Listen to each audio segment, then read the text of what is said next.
Once upon a time, a boy named Jack got himself into the biggest, most humongous heap of trouble ever. It all started when Jack's mama asked him to milk the old cow. But Jack decided he was tired of milking cows.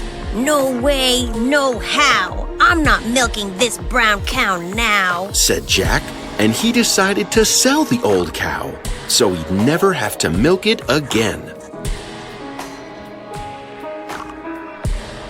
Jack was on his way to market to sell the cow when he came across a peddler. Hi, Mr. Peddler, said Jack. Where are you headed? Asked the peddler. I'm going to sell my cow at the market. Jack answered. Why sell your cow? Asked the peddler. Trade her for beans. Beans? Asked Jack. Not just any kind of beans, said the peddler. Magic beans. What do they do? Asked Jack. They do magic, said the peddler. Magic?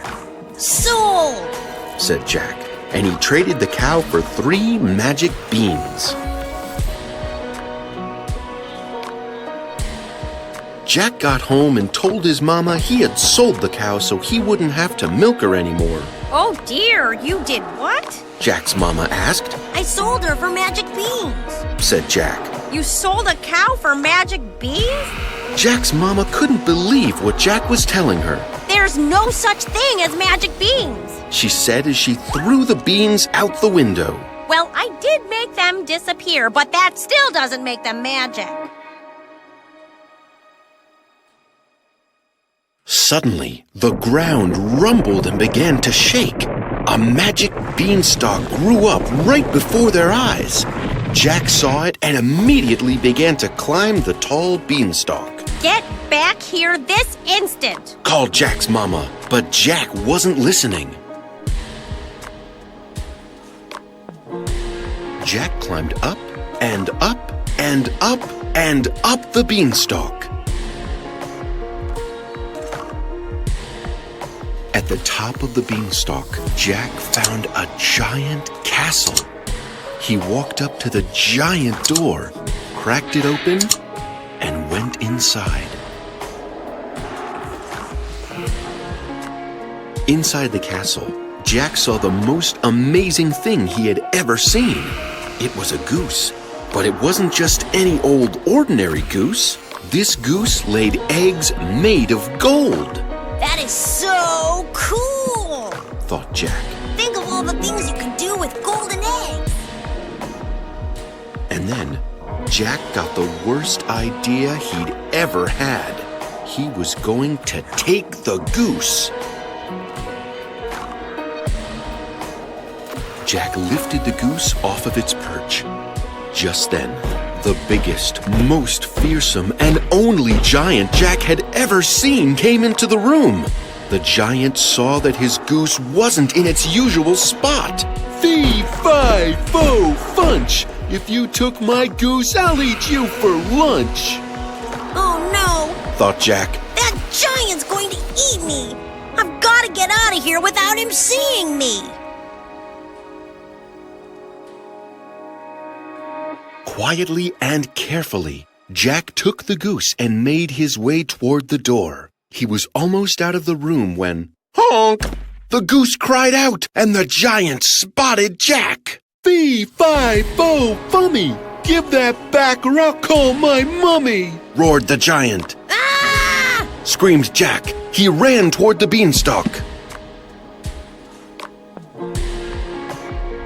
Jack ran as quickly as he could down the beanstalk, but the giant was following close behind. Just as Jack put his feet back on the ground, the giant picked up Jack in his enormous hands. Fee, fi, fo, fummy! I bet you taste yum, yum, yummy! Said the giant. Just as the giant was about to eat Jack, the ground began to shake, and there, standing right behind the giant, was an even bigger, taller, more humongous lady giant. 2 giants? Thought Jack. They'll eat me now for sure.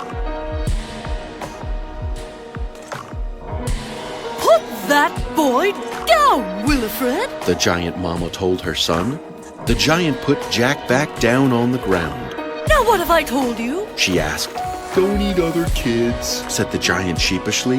That's right. We don't eat other kids, said the mama giant. But he took my goose, cried the giant.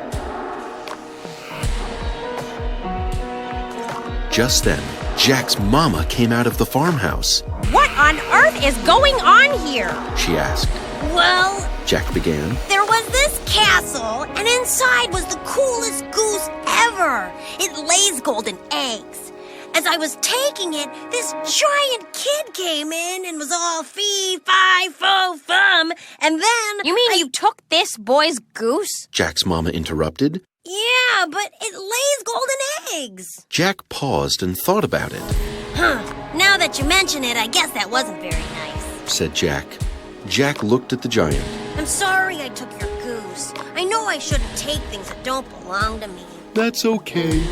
I suppose I should have asked you to give me back the goose without trying to eat you. I'm sorry too, said the giant. Hey, do you want to play baseball? Jack and the giant became good friends, using the beanstalk to visit each other whenever they wanted. You know, Jack said, if it weren't for those 3 magic beans, I never would have learned how to play giant baseball. You're right, said the giant. I'd say the whole adventure was a giant success. The end.